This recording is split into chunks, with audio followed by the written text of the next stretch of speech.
Well, good day, everybody. Welcome to the Lifetime Training Podcast. And today is all about focusing on how you can be a better trainer, coach in that live experience. And we've got one of our best, Mr. Jack Oosten, with us. He's got his BS, ACSM, PN1, a bunch of other certs, and has been a top performer for us for a while now. And really his passion is all about that art and science of how to create an amazing session and retain those clients. It's a lot easier sometimes for some people to get clients, but retaining them, getting referrals off them. So I welcome you to the show, Jack. Thanks for having me, Jason. Looking forward to it, man. Awesome. Well, I know you've had a great career with us. You're up in our Savage, Minnesota club, and we've had Kelsey, on too. So that club must be booming over there. Oh yeah. With you two rock stars. So congratulations over there. And, you talk about trainer versus a workout giver. And it's something that I think is super important, because a lot of times it's just off the cuff and I'm going to throw it at somebody. But would you go into what you mean by you're more of a trainer versus a workout giver? Yeah, absolutely. When I'm referring to that phrase, that's kind of my catchphrase. That's why I separate myself from, I would say, other trainers. It's the intentionality behind the session. A lot of trainers, like you said, just go in there off the cuff. Here's a couple workouts. We're going to try to kick your butt. This is an isolated workout. I'll see you again next week. I build out programs for people. I create experiences that create long-term success. And in my mind, that's a trainer and a workout giver. I train you to achieve your results versus just trying to give you a single workout and create that singular feeling. It's an accumulation of feelings over time. Got it. And, within that, there's a lot in there, right? And so what do can you go into depth on, what have you found over the years to be success, and how did you stumble upon that? Because I think a lot of times, we build this great workout or this great plan and this great program, but then all of a sudden we come into the session and maybe that person isn't ready to do that, or maybe the equipment isn't ready in the club, or, so how do you navigate and you still become that trainer versus workout giver, but manipulate and adjust throughout the session? I think it's all about having things down to a system. So for me, I have kind of my core tenets of training that I've learned from previous training positions and just throughout my experience. Number one is you got to be prepared, right? If you go into the session, you don't know what you're doing and how it fits into the grand scheme of a program, the likelihood of that session being successful is significantly reduced. Right. So that's kind of step one. If you're not prepared, you're going to fail. And what do you mean by that? Like, can you go into depth on what do you mean by being prepared? Because most trainers are going to come in and say, hey, listen, I'm prepared. I know what I'm doing, and then just shoot it. But can you go into depth a little bit more on that? You need to have a goal for every single session. You need to know how that single session fits, like I said, into the grand scheme of everything. And it's not even just, what are we going to try to target? Are we strength, hypertrophy, or endurance? It's also, what do you want the client to feel during that session as well? Do I want them to feel better because they've been having an ache and a pain? So I'm going to really target that today as part of this larger workout. So like I said, it's breaking it down to each individual exercise you're doing. What is that exercise doing to contribute, like I said, to this larger vision? Yeah. And I think that's important too, because so many people I've seen over the years is, here's my program. This is what we're doing. And the member comes in, or the client comes in, and they force this particular workout into them without maybe having a pre-screen and, a daily readiness or something that they're trying to figure out what's happening in the background. And do you have those types of things, like a daily readiness that you ask them, or can you go into that? Absolutely. For a while I was doing a very strict, 1 to 5 energy, 1 to 5, mood, all kinds of stuff like that. Not everyone responds to that or necessarily has a gauge on what their 1 or their 5 is. So I started going to a little bit more of a general, hey, how's the body feeling today? And how are you feeling mentally today? Are you ready to perform? Or are you ready to succeed? And if they're not right off the bat, we can tackle some of that type of stuff. But you do absolutely need to ask that question, because even the best plan in the world can be thrown off course by someone's mood because they had a bad day at work. Mm-hmm. So at the same time, as much as I like having a plan, you need to be able to adjust and read and respond to your client. Absolutely. Got it.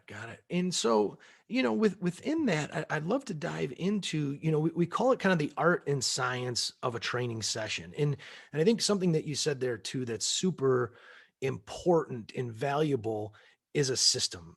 And, whatever that system is, whether it's an OPT model system, which some people bash, at the end of the day, if you're following that system the way that it was supposed to be done, you're going to get results with people, over time. Maybe at some point it might fall apart and you need to do something different, but having a system allows you to really reproduce your results, and then reproduce your results not only with your clients, but maybe even with the trainers that you are training, because I know that's another passion of you, training other trainers. Mhm. So would you mind going into, that art and science of a session and what that system is as in its totality? Yeah, absolutely. I mean, there's a few aspects of where the science meets the application, the art versus the science. The art side of training is the personality that you bring to the session. You don't need to be the most bubbly, outgoing person in the entire world, but you do need to know how to navigate people. So having those interpersonal communication skills are super important in becoming successful as a trainer. And like I said, really more so just being able to actively listen and read and respond. So that's kind of what I talk about the art. It's something you can definitely work on over time, but it's also somewhat of an innate feel. And over time, the more sessions you give, which is why I tell new trainers, just get out on the floor and meet people, give as many free sessions as possible, because you'll start to feel your flow. That's the art, is that flow state, right? As far as the science of it, we look at, okay, not only just as far as technical program design, which I could go into for days, but actually how are you cueing and perfecting people's technique? For example, one of my favorite things is when you're coaching someone a new motion, there's some research that shows that if you have them do that motion extra poorly, it almost can reactively tell them how to do it better because they know what they should not be doing. So I like to look at some of the research on things like motor learning as well to help me develop my cueing system that helps when I have different situations presented in front of me. Got it. And when you say cueing system, would you go into the various different ways that you use cueing, because it could be done a million different ways? Yeah, I think cueing a lot of times comes down to basic motor learning, biomechanics and anatomy and physiology, really. So if you know your A&P, you know your biomechanics, so basic motor learning, you're going to be an amazing cuer, right? Because you can look at any motion and break it down. So that's the technical aspect of it. But then as far as how to actually apply it, I think the biggest issue I see trainers give is they give too big of cues in the middle of a set, where someone's doing something and they try to completely change how they're doing it. The person gets confused, doesn't know what to do, and then they get frustrated. So I think the biggest thing I can give trainers to take away from this is give your big cues before a set. That's part one of my system is if I'm going to make a major change, I do it before the set. And then during the set, I kind of let that ride. Don't make any major changes so that person doesn't become frustrated. Got it. And again, for maybe there's some newer trainers out there. When you say big cue versus, let's call it a little cue, I'm not sure. What do you mean by that? And can you give an example of what a big cue would be that you should probably stay away from mid set, and then what the little cues are that are good during the set? Yeah, great point. Something like how to actually properly brace during like something like an RDL or a deadlift. The actual concept of bracing, while kind of simple in nature, is a little bit harder for some people to grasp the concept of. So if you just, hey, pick up this bar and drop it down past your knees and say, oh, while you're doing it, make sure you're pulling your abs in, tucking your ribs down, right, and controlling your pelvis. People are like, what's going on? I don't know what you're saying. Yeah. So I think that's an example of a big cue, something that really affects the global movement pattern. A smaller cue would be something like head down, right? Or, push these forward just a little bit more, something that's more acute and that makes more sense to more people. Got it. So what it sounds too is there's a bigger cue would be something that is almost a skill in itself that you're trying to teach. And then, that you might have to separate. So let's dive into that. I'd love to use this and go down deeper, because bracing is a necessity in every movement that we do. Do you have a systematic approach of taking somebody that is brand new and teaching them actually how to brace and then how to brace for different movements? Because bracing for, a deadlift might be different than bracing for a bench press. Mm-hmm. Yeah, absolutely. There's breathing and there's bracing. I like to make sure that they're distinguished, and it's a continuum. It's kind of what I found over time. I used to try to get everyone to brace really hard all the time. And I would even just say the word brace. And they're like, what is brace? So I had to learn how to properly cue that and how to move it along this continuum, because every activity is going to have a different level of this bracing intensity. A 1 rep max deadlift should not be braced the same as walking around during your day. You wouldn't be able to sustain that. So if we're talking about just how to properly brace, kind of an overall thing, the number one thing I'll do is I'll have people lie on their back, put their thumbs kind of on the outside of their six pack, not on their six pack, on the outside.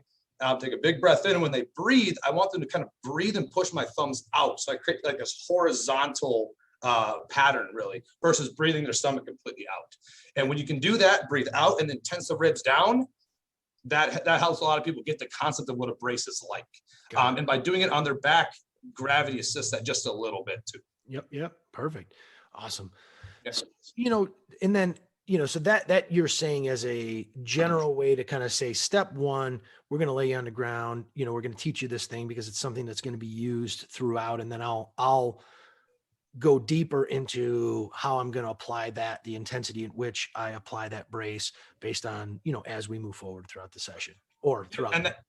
Right. And that's something kind of like before the set, I'll say, okay, this is a 20 rep set. So that brace we talked about, make sure you can get, 3 to 4 reps in and then reset. Whereas on a 1 or 2 rep set, I say every rep, I want you to reset at the top, set that brace as hard as you can. And I'll say that before the set. That way they're not thinking too much about it during the set. And one thing I'd like to dive into as well is a brace and a draw-in maneuver are not the same thing. I for so long, it frustrates me that, pull your belly button in towards your spine, cue, right. And that cue, is a cue that's very, very good if you're lying on your back, if you're lying on your stomach, and the cue was designed to help rehab, to help be able to draw that in because it activates the TVA and other muscles, and that could help create that tension. And people who have, back pain, that TVA is, firing milliseconds late. So we re-educate it, but it was not used to, that cue was not meant to be used during an upright squat. Because if you draw in towards your spine, you're telling a client that they're thinking they're going to pull it in as far as you can. And that's going to actually create instability of the spine. Correct. Absolutely. Yeah. You need that 360 degrees of brace. Yeah. Right. Yeah. Surround that spine with air. Got it. Yep. Sweet. All right. Cool. So, that's a good breakdown. Yeah. Okay. So that's, that first part. So, talk to me again. What's the next part of that system of, creating the artful and the scientific training session? Mm-hmm. So like I said, once you develop a little bit of rapport, that's kind of the art side, part of the art side. The next part of that side is once you've kind of helped the people learn their basic movement patterns, and like I said, learning the patterns through some sort of research-based methods, like the reactive neuromuscular facilitation or whatever. It's being able then to, like I said, read and respond during the middle of the session. That's where the next part of that art comes in. So there's the art of the sale, the art of the connection, and then it's when someone's actively going through a session, can you look at their face and see their verbal and their body language during the set as far as how you need to adjust? Can you push them that next rep? And then after the rep, getting some feedback back from them, and how do you adjust the rest of the workout? So I think the rest of the art of being a trainer is that read and respond. If you do not read and appropriately adjust, people aren't going to stick with you very long. Got it. You can't just drive them into the ground. And where have you learned that? Obviously they're saying that, and then there's people like, okay, so how do I do that? Like, how do I learn how to read and respond? Right. I mean, honestly, thousands and thousands of hours of sessions, individual sessions, and getting in front of all types of people. I've trained 6-year-olds to 85-year-old cancer patients that were actively going through chemo.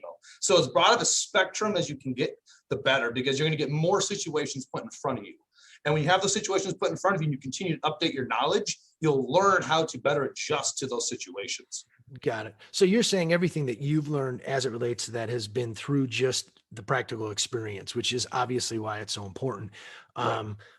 Have you read anything? Have you read, different things, whether it's in a publication or a text or anywhere, anything that you have from that perspective that you found that has helped you with that as well? No, absolutely. Like I said, I actually subscribe to multiple research reviews. I love the actual articles themselves, but as a busy trainer, you need some way to keep your knowledge condensed, right? So I have 4 different research reviews. I'll work through one every single week on all different topics. And basically what I try to do is I'll try to take something I can apply and put that into the session. And there's basically a little microcosm, a little experiment based on how that person responds. If that type of a situation comes up again, I know then how to apply it. Like I said, for example, that cue of, if you're doing a squat horribly, try to get them to really round their, obviously it's really lightweight, really round their back over. And they're like, that feels really wrong. So they'll reactively then keep their posture a little bit better. So that's like something where I would learn it and then apply it. Got it. So within a session too, I've personally experienced this, and I'd love to talk about this is, obviously you have this plan in this program, if you've built out this extensive program for them, but sometimes they come in and they're just, that's not something that they want to do, or they don't like doing it. How do you manage that? how do you manage, if this is, they don't like to deadlift, let's say, but yet, and we know that deadlift's great exercise. We love it. So how do you manage and deal with that type of client during a session without risking, you continually do it and, they'll walk away from you and then they're going to tell you it costs too much money, and you're going to think that's what it is, but really they didn't like your workouts. Right. I think a lot of it comes down to proper expectation setting. So many trainers, like I said, whether it be the first time they meet the person or after 6 months, they don't do enough checking in and seeing what the person wants out of a session. And at the same time, communicating their expectation from the trainer back to the client. If you want to lose weight, we need to burn calories through the session and eat less food, right? So these exercises are what I recommend to help that happen. Are you okay attempting a deadlift? And if they say yes, give it a shot. If they learn they don't like it over time, if you don't know a better variation of another variation of a deadlift, you should probably go back to school and learn a little bit more about deadlifting. Yeah. There's trap bars and RDLs and all kinds of stuff. Yeah. So there are multiple variations that will achieve the same result. I think when you get stuck in a certain dichotomy of like, I must barbell deadlift to lose weight, that's when you run into problems. Got it. Yeah. And I say that because one of my clients sticks out when I was in Minnesota, and he was one of my best clients. And, he was a CEO, he owned his business, and there were other team members that he had from his work that were working out at the same time. And whenever I would do something, or have him do something that he felt like he wasn't good at, he didn't like letting them see him struggle with something. And it was, it's just a weird dynamic. And I picked up on it really quickly when, hey, he said, I want to introduce you to one of my employees. And then I had him do the session, and he was doing something and he was struggling with it. And so I quickly realized how frustrated he was getting again. And then I pulled it away and I had to do something different, even though I loved the exercise, but I just didn't do it with him. And I had to tweak and pick up on all of this other stuff that's going on around me. Absolutely. Knowing your progressions and regressions of everything, I think will make you ultimately a more successful trainer. I don't believe you need free weights or machines or cables. I believe it's a combination. It's a continuum. And that allows me access to all kinds of stuff to adjust around people like that. Because you can give them a great workout doing really anything. Yep. So basic tenets of training. Got it. So we've got the program building, we've got the coaching and cueing, we've got kind of being able to adjust, on the fly. What else is part of that art and science of a great training session? I think a lot of it is giving, like I said, proper feedback and actively listening to. If you're not actively listening to what the person wants long-term and you're not adjusting the program as things are happening, I don't think you're going to be a very good trainer long-term. So like I said, there's the initial part of the session, then there's the reading and responding, but you also need to be actively listening. When the client talks, you win.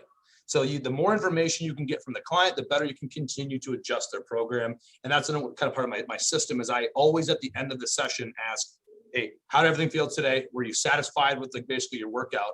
And, in future programs, when that program's done, what would you like to see more of or experience more of? So you need to do those check-ins with people and actually listen to what they're saying. Perfect. So, one of the things we haven't talked about is the workout format. And would you dive into, what happens in the beginning all the way through to what are you doing at the end in regards to just phases of the workout? Absolutely. I know that, there's a lot of different ways to approach this, and, Lifetime has their theory and other trainers have their theories. I believe a lot of trainers over mobilize. That's going to be my first thing I like to say is too many trainers do too much of just kind of sitting around and having people stretch. They're paying you to actually train.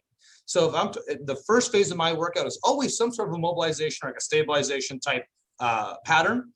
And what that comes down to is making sure you have a target for everything you're doing. So what I'll do is I'll start with that mobilization or activation pattern, do just enough to get them able to train the patterns I want that day. Typically 5-10 minutes at the absolute most. If you're doing much more than that, person's not going to see much value in the session. So after the 5 to 10 minutes of their linchpins, then we move into their compound D type motions. Well, and I think it depends upon what the goal of the client is. That's what I always say is, there's the goal of the client, there's the goal of the workout, and then there's the goal of the phase, and then there's the goal of the workout. And those three guys right there really dictate if I'm going to spend a whole session on mobility and stability versus not. So, so you're saying you do some type of movement prep we changed the name from sometimes mobility, movement prep, different areas to then what? Yep. So after the movement prep, whatever I was movement prepping for, that's, for most people, that's kind of then where we start. If we were prepping for a deadlift, we'll go ahead and deadlift, or a squat, we'll go ahead and squat. So it becomes basically the big training session. And I actually spend most of my time, the rest of the session there, with a few minutes at the very end for just some wrap up. And like I said, asking those questions I mentioned earlier. I don't do much cooling down on, walking on the treadmill. People don't see a lot of value in that. So I adjust the session to make sure they can get as much value and get the hard training in as possible. Got it. And I could break that all down how I typically structure that, but that's my overall format. So you're then movement prep, workout, and then at the end, it's dependent upon the client. Right. Yeah. Couple minutes of just like some questions and checking in and updating the plan for the next week. So like I said, how did you feel today? If they had any questions, we revisit those. And I said, these are the adjustments we're going to make to your plan going forward. How does that sound? Right. Basically just recapping the session, making sure we put a nice little bow on it so they feel good leaving the workout. Well, and you've said this term several times, even in the last 30 seconds, of feel good at the end. And, I know a lot of trainers see a lot of value in, you're doing your workout, your movement prep, you're going to do the workout. And then before they let them go, they're going to do something to make them feel amazing, whether it's a congratulations and let's look at, your workout and all the things that you've done today versus previous sessions. It could be, I'm going to lay you on the table and Theragun you and, and use those types of things because people love and they feel great afterward. And there's something to that. Some people, if they know PNF stretching or whatever it is that, again, the client is looking for, you tap that into the end of the session. And they remember that's what they feel when they walk out, not that their legs are stumbling and they can't walk down the stairs. Absolutely. You are selling that experience. And that's why I am so, one of the biggest mistakes I see trainers make is they change up their workouts too often. I really believe in keeping at least the core of the workout pretty consistent for at least a period of time, because you can show tangible results. Nothing makes people more pumped up to come back than those tangible numbers improving, weight on the bar, weight on the scale, et cetera. And you can typically do that better when you can control that structure. So yeah, as far as leaving good, if we review the workout, hey, you went up 20 pounds today on your leg press. It's pretty awesome, right? And they feel great, and then they leave and they come back. And it's so important too to track those little goals, because you even said it is the numbers in the workout, and then there's the number on the scale for a lot of people. And a lot of times that number on the scale is going to take a good amount of time to get there. And there's a lot of hard work that's being put in. And if they're not seeing results, that's what causes, again, a lot of people, they tell you it's too much money, but in reality, they're like, I'm doing all this work and I'm not seeing any results because either the trainer's not tracking the little things and showing them, here's how many reps you did at this weight. And now, hey, look at how many reps you're doing at that weight now, or let's look at, us increasing that weight, or whatever the case may be. Remember when you couldn't even get through the workout, now you got through the workout. So bringing attention to the little itty bitty pieces that you should be paying attention to that they're not even realizing, because in their mind, they're like, this sucks. I don't want to do this. I can't believe I'm doing this, and all the noise that they have in a lot of people's head. And that's why I don't structure my workouts to try to annihilate people, right? The whole stimulate, not annihilate is my principle I live by. I want to get you to make the progress that day, leave feeling good, come back and want to make more progress. The best term I heard, and I'm sure it's been used a lot, but I hear it very religiously in the OPEX certification, or people that have gone through OPEX, and they call it minimum dose response. And, what is the minimum dose response that's going to get them a little bit better? Where I don't think people think in that. They're like, I'm going to crush you. And there's clients that if they don't get crushed, they feel that. So that'd be a good, another topic is how do you deal with that person who just absolutely comes in and wants to get crushed, and then they go out and party, and then they don't sleep, and then they don't recover. But they keep coming back. Coming back. Right. And this is kind of like, when I talk to trainers, like more advanced business building stuff, maybe that's not your type of client. Like, or if that is great, but just understand there's gonna be a whole set of expectations you got to set with them. Hey, we're going to come in and kick your butt, and I know you're going to go drink. You're not going to recover. If that's what you want to pay me for, great. But for my personal brand, my brand is results driven. And I know that's not going to get people results. So that's why I put on my educated expert hat and say, hey man, I know you want to get crushed. Let me do it this way and show you can actually get results. Because if you're on the floor not looking any better after 6 months, no one's going to want to work with me. Yeah. Right. Well, and that's a tough one, and I talk It's about very it tough. quite a bit, but because especially in, that's the gym, bigger club setting versus maybe in a studio, there aren't eyes on the trainer in which, hey, I've been training this client. There's all these people doing their cardio, staring at you or the TVs or whatever it is. And after 6 months, they see the person is absolutely the same as when they started. They're going to be like, that trainer doesn't get any results. But it's not true in all cases. Maybe the result that this member wants, because you have set that expectation, is, hey, I'm not going to be here if I'm not with you, and I'm going to keep living my lifestyle. And at least this is going to make me a little bit more healthier than doing nothing. Correct. So, it's a slippery slope. And I think sometimes we get so caught in the results, and you have to have a program. But in a lot of cases, there's a lot, and I would argue there's a lot more people that want to just come and get their workout in with you, and they want the results, but they realize that the things they're doing outside of the gym aren't going to get them or yield them what they want, but it's still better than doing nothing. I would agree with that wholeheartedly. And I think a lot of times it comes down to then just talking to the person like, yeah, that's what you want. That's great. Is there any way we can maybe track something, or is there that way you can show that tangible progress? Because may not always be the weight on the bar. Are you just feeling better every time you leave, right? Like you got to have some sort of a measurable, even for that type of a client. Otherwise, they inevitably will fall off too. I've had those clients, super wealthy people who just like to have the adrenaline rush, but at the same time, they still crave some sort of getting better, right? If they're not feeling better every time you come in, then maybe that's a reason that they're able to listen to you and say, yeah, maybe we need to dial this back just a little bit, right? Too. So, I understand that 100%. It's an ever dynamic process, man. It is, man.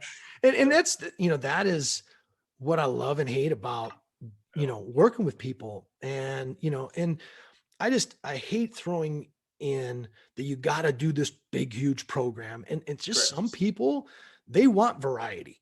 I can't tell you how many people, how many people have you heard, I love my trainer because we never do the same thing twice. Well, that's not actually good. You're probably not getting results, but you're getting a result to a certain extent. But at some point, if that's what they want and that's what they like, are you a bad trainer in your opinion, if that's what you give them? No, you're not, if that's what the person truly wants. But this is what I do question new trainers, because it's very easy for new trainers to fall into that instant gratification.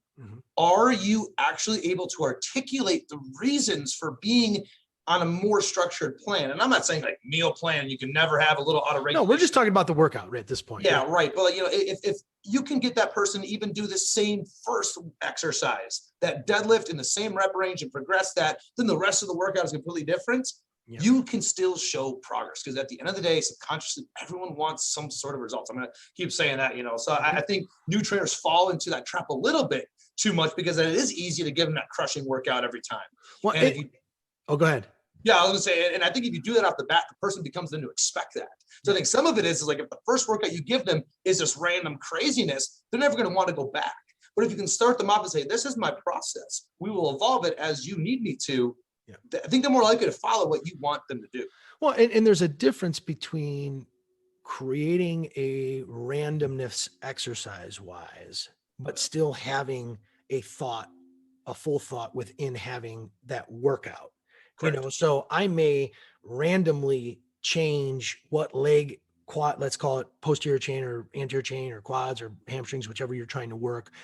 And I'm going to change that particular exercise over time because that's what they like, but still knowing today's going to be a leg day versus just, complete randomness. And I think some people, they don't know any better. And that's what frustrates me about, people who go get NASM and then their workouts have nothing to do with NASM. Like there's no stability, strength, power model, and that's all they know. And then they go to gym science of what worked for them with their clients. It's like, no, that's not right. And you can sit here and bash NASM, but at the same time, if you follow the system, you're going to get results. I have some clients where they are okay, and we need to spend 20 minutes going over all kinds of little assessments and things. And other people, I do the very bare minimum just to get them okay enough to then train what they want to train. So like I said, if you're not adjusting to the client, you're not going to last very long. And you've heard it too. It's give them what they need, and sneak in what they need, but give them what they want as well. It's like, both of those things have to be part of it. So, again, so anything else that you want to expand on with regards to that training experience? We've talked about the various different ways around working out, how to cue, how to get people involved and engaged and feel good when they're done. Anything else? I think I kind of a list of things I think trainers make a lot of mistakes doing, things that they need to work on. Number one, non-specific feedback. A lot of trainers just say, nice, good job, like during the rep. And the client's kind of like, good job, what? Nice what? Right? So I think they need more specific feedback if you're going to give it. And in that same vein, I think too many trainers over talk. They just talk and talk and talk at the client, and they are always motivating early in the set. And it's, then it's wasted by the time the client gets to the actual failure point, because it's just white noise. So, give specific feedback, but also you don't need to be always talking. It's what you deliver that really matters, right? Don't become the white noise. Got it. Yeah. And then body positioning too, honestly. I think a lot of trainers, their own body language, right? Having the monster leaning on machines. I think that's a very easy fix that will instantly elevate your business. I see that all the time. It is, and then get on their level. If the client's doing a seated abduction exercise, get down with them so they feel like you're in the set. If you stand on top of them and look down on them, that's very intimidating, especially to a new client. Yeah. So get on their level, have good body language while you train. I think it'll instantly improve your business. And that could be a whole session in itself. Mm-hmm. And I can't again, in the club, especially, when you're in a club and there's people watching from the outside, those are potential clients, potential detractors, potential, people who are going to promote you, and can't tell you how many times, especially at the Lifetimes, when they put you on stage a little bit in all the structured little sections, and then they have cardio staring right at you. The person who's got the knee and is putting their fingers down and doing more of a, kinesthetic cue and different things like that. People notice that and they're like, hey man, you look like, whether you know what the hell you're talking about or not, you're engaged and you look like you care, versus again, staring at the TVs, having the monster and the coffee and doing all those things. Yep. Yeah. Your business tomorrow is not guaranteed. So every session you need to nail all those small things. You always need to be on. You don't need to be overly belly, but you need to be on. Yep. And pay attention to the small stuff. So I kind of have that checklist I run through. I self-audit myself every week or so. I'm like, did I get good sessions this week? What do I need to improve on next week? And that's the other thing too, is all the trainers you want to be busy until you get busy. And then when you get busy, you're like, oh my God, how am I going to do this? And if you're rattling, and every trainer I think has to say, put it on the notch. I used to do 10 sessions a day with a shake in between and, just boom, boom, boom, boom, boom. And unfortunately in certain states like California, you can't do that. You need a break, which, is good and bad at the same time. But, it's that, you're doing 30, 40, 50 sessions a week. How do you make sure that first session is getting as good a session as the 50th session that week? Great point. Like I said, number one is preparation ahead of the week. So when my Sunday is my off day, that's when I set up all of my programs, and then I'll review each individual one before the workout. So I already am in a good position, right? A lot of trainers will wait till the last second, and then by the time they're at the last workout, they become so fried they can't actively think. So prepare yourself ahead of time, and then also find your maximum session back-to-back that you can do. For me, it's 3. I can run 4, I can run 5 technically, but I've seen my session quality decrease. So 3, I set a non-negotiable break at least after every 3rd session. And as tempting as it is for me to cram in that one more, I know I'll lose that person long-term if I do, because I will not be on. So know your limits personally. And do you do a full hour, or is it more of a 15-minute, 30-minute break, and then you kind of schedule from there? It's a little bit different depending on the day, but I personally work really well in kind of long stretches of time. So 3 hours of clients, I'll do, an hour to break, eat, check up for my 3rd set of sessions for the day. So I'll typically run, 6, 7 sessions a day. It'll be 3, break, 3, something along those lines. So that hour's like an eat hour, a prep hour, etc. Got it. Look, I mean, you can do it short, but I don't think it gives you the mental recovery that you really need. Like, think about like a workout. 15-second break is a lot different than a whole 2-minute break. And so what do you want? I want to be fully recovered and ready to go. Yep. Not trying to do metabolic conditioning. Love it. Oh man. So anything else that you want to share on that topic? And we got one more and then we'll wrap it up. Yeah. No, I think talking, to other members and making that session time to centered around you, like I said, I think that will lose you a lot of clients. I see a lot of trainers out there, and especially when you are in the club all day long, they'll start talking to other members and getting very distracted. People will pay you to be there with them for that hour, right? Like, all my clients can tell you that, like, they feel like we're in a bubble. You know, I don't deviate. It's not just a TV thing, but I don't talk to anybody else unless it's absolutely necessary. And, you know, within that, it brought up a point that I'm curious to know if you do or not is, you know, people have goals. You know, if we're lucky, we're getting them 2 times a week, 3 times a week, if we're real lucky, or more. But how are you able to help them throughout the entire week and throughout the entire month? Are there ways in which you give them things to do when you're not, you know, when you're not with them? You know, are you using technology to help support that? You know, tell us about how you're managing through that to help, again, get the retention that you get. Absolutely. So for me, the Lifetime Training app has been awesome, especially with the habit feature they added recently. Being able to throw those habits in there and schedule them. So I think a lot of it just comes down to scheduling. And like I said, at the end of the session, that's why I review. This is what's going on the rest of the week. So, hey, how was this session today? At the start of the next session, how have you been this week? How are you feeling today? So I do automatically get that checkup. And at the end of the session, we kind of review, recap, set the plan for the rest of the week. And then I'll typically reach out to everyone at least once a week just to say, hey, how's everything going? I saw you get the workout and anything you can do to help. And you're utilizing the app for your programming. You're utilizing it to communicate, to put in. And like you said in the beginning, maybe they're not doing mobility with you, but on an off day without you, you have the ability to send them and structure in the mobility workout that they could do on their own. Absolutely. And I think a lot of trainers end up not doing that stuff because they feel like they're not getting, you know, paid for it, or they just end up falling off. They'll overpromise and underdeliver. And I think that is the biggest killer of businesses. I'm going to do all this great programming for you, and then the person never gets the programs, or they're not consistently updated. So number one, you know your stuff so you can charge the rate you want to charge and make it worth your time. And then when you do actually deliver it, and, you know, you get to a point when, you know, you're running 20, 30 sessions a week, know your max limit, that if you do more clients, you can't update all those programs because you're out of time. Yep. So, well, you know, and I think too, you brought up a monstrous point there in that so many trainers value and express their value based on their hourly rate. Don't do that. Don't do that. Here is what the program that I'm putting together for you is going to cost.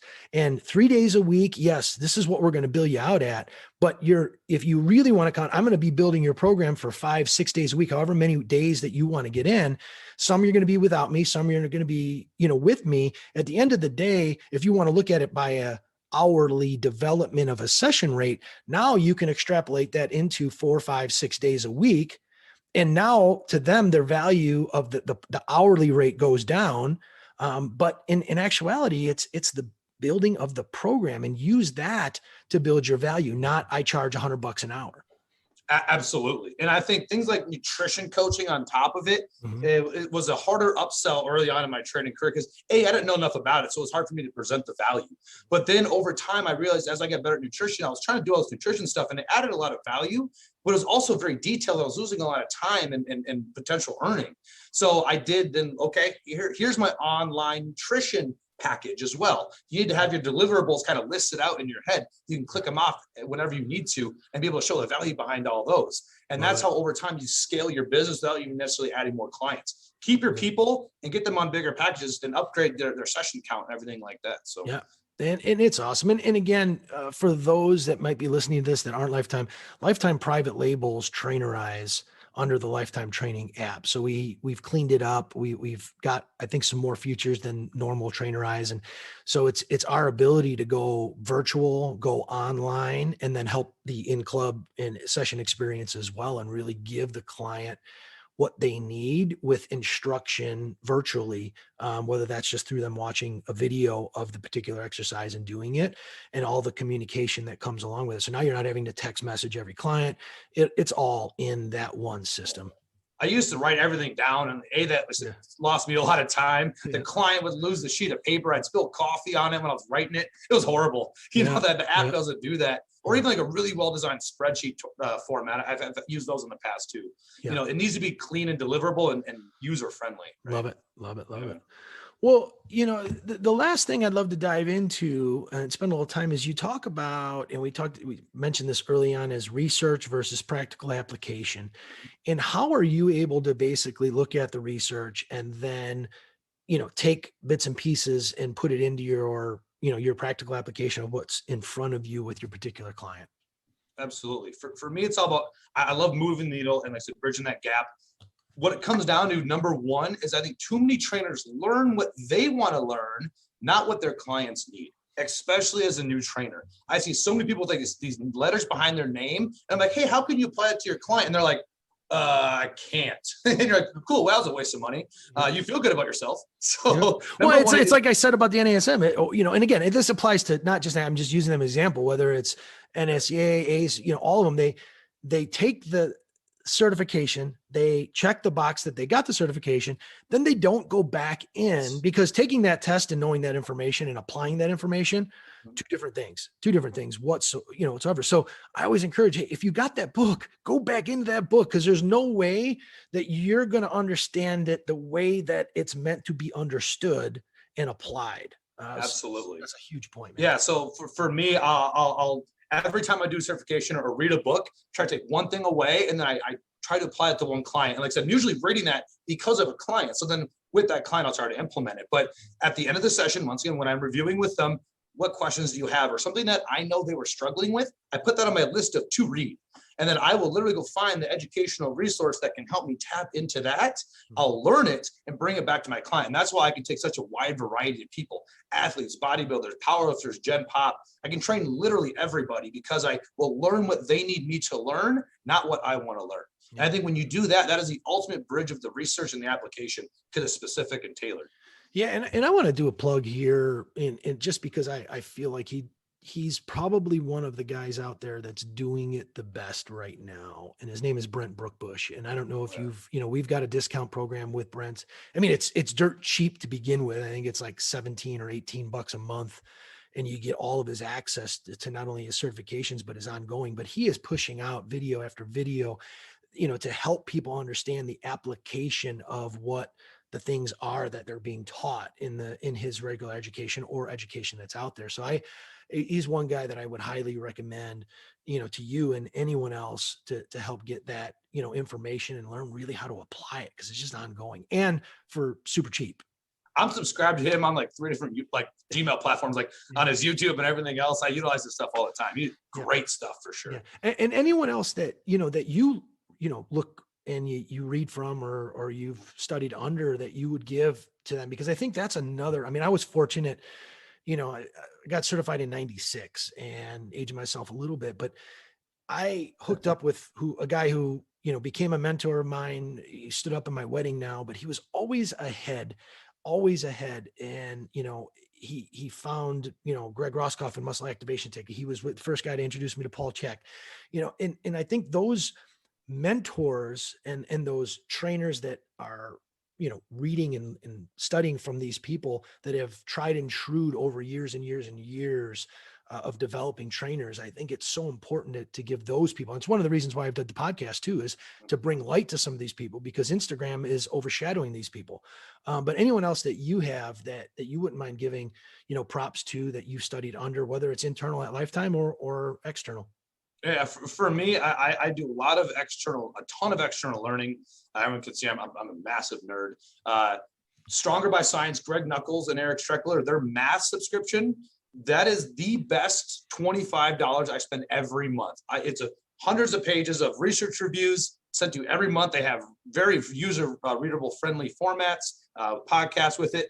The most amazing training, consolidated information. I get at least one article that I can take something away from every month. And what was that one, name of that one again? Maths, monthly application of strength science. Greg Nuckols and Eric Trexler. I might have gotten the acronym wrong, but it's amazing. Their podcast is also fantastic. Their website alone is amazing. That's kind of my go-to for like training, quick training hits. Yep. Alan Aragon and his research review is my nutrition go-to. And then I also subscribe to something called Nerd, which is basically examine.com's monthly review on supplementation and all that good stuff. And then Mark Coles for business development.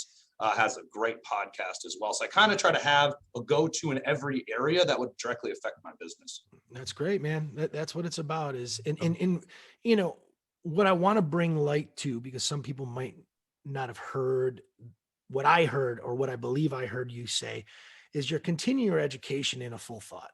You're continuing it in areas that you really love and you're passionate about, but you're also continuing it in other areas that you know you need to continue to develop to help make yourself a success. And that is a business success, a financial success, a trainer results success. It's the whole package. And if you don't do that, so many people say, oh, I suck at sales and, I'm not good at, I hate the business side of it. Well, everything is a business and you're going to have to sell in some way. So find a way that you feel good about it and keep that nasty thought of I'm not good and I suck and I don't like, because you're always going to have that hang up and you're never going to get over it. I've very rarely met a trainer that has a decent personality and knows their stuff that hasn't been successful. Like if you learn it, you apply it, you get in front of more people, then your personality can kind of catch up to that. And I think that makes you ultimately an amazing trainer, but you need to know your stuff. And that gives me the energy. I don't know about other people, but that gives me energy to come to work every day is when I can utilize that stuff I've learned. Yeah. So awesome. Well, it's been an awesome, and God, I could say that this session, especially for those that are up and coming or maybe struggling, you listen to this thing more than once and we'll dive in, further again in the future. But, some of the stuff that we've talked about and that you've shared, Jack, has been great information. There's a lot behind it that we didn't uncover yet. But maybe we could do that in a future session. Yeah, I'd love to, man. That'd be great. All right. Any way I can help. Thanks, man. Well, again, congratulations to you on your success and love the passion, the energy that you've got. And obviously that's part of the reason that you're as successful as you are right now. And, that team over there in Savage, Minnesota, has got to be grateful to have both of you and Kelsey there to be able to just kind of help do it and get it done. The dynamic duo, man. Clients, man. That's awesome. So congratulations. And we'll put in the show notes. Obviously you can reach Jack in the club if you're in Minnesota, but if you're across the nation, he does online coaching. So we'll put those tags into the show notes. So if you want to find out more, schedule a consultation online virtually with Jack, we'll be able to put that in the notes. So please make sure you take advantage. I'm sure he'll be happy to help service you. And anything else you want to leave the group with? Anyone that ever has any questions on literally everything, my biggest passion is just educating on any topic. I just love talking to people about it. So if any questions, trainers, members, I would love to answer them. So please reach out. Awesome. I look forward to hearing from you guys. And I do have one last question. Sure. Obviously Lifetime gets lumped into the, big box clubs, and we are, but we're different. I like to say, we're not better, we're different. What is the reason you've really stayed with us, found us, and you're really an evangelist for us at this point? There's goods and bads of every job, but tell us, tell the audience why, if you're not a Lifetime trainer out there, why would you want to come? I think it's because of the resources Lifetime has to offer as far as continuing education and getting your business built up. Honestly, the steady stream of members is amazing. We have a very high quality membership base. I convert a very high percentage of sales, not just because I know my stuff, but because people are willing and able to make the change, right? So that's number one. And then, guys like you obviously having this podcast going on, the amount of resources Lifetime has tried to put out as far as podcasting and other information, and the Brent Bookbush, discounts. You guys really care about us as trainers and advancing our education and our businesses. So that's why I've stayed, man. Yeah. And it is, like I said, it's not for everybody, but the benefits, the 401k, the paid time off, all of those things are clean facilities. are super valuable. And I think you said the number one reason is you've got an above average in all cases, an above average clientele base, and an ever evolving stream of people coming into your club. Absolutely. So awesome, man. I appreciate it again. And Lifetime thanks you. I thank you. And, I wish you the best, and anything we could do for you in the future, please let us know. Look forward to it, man. Thanks again.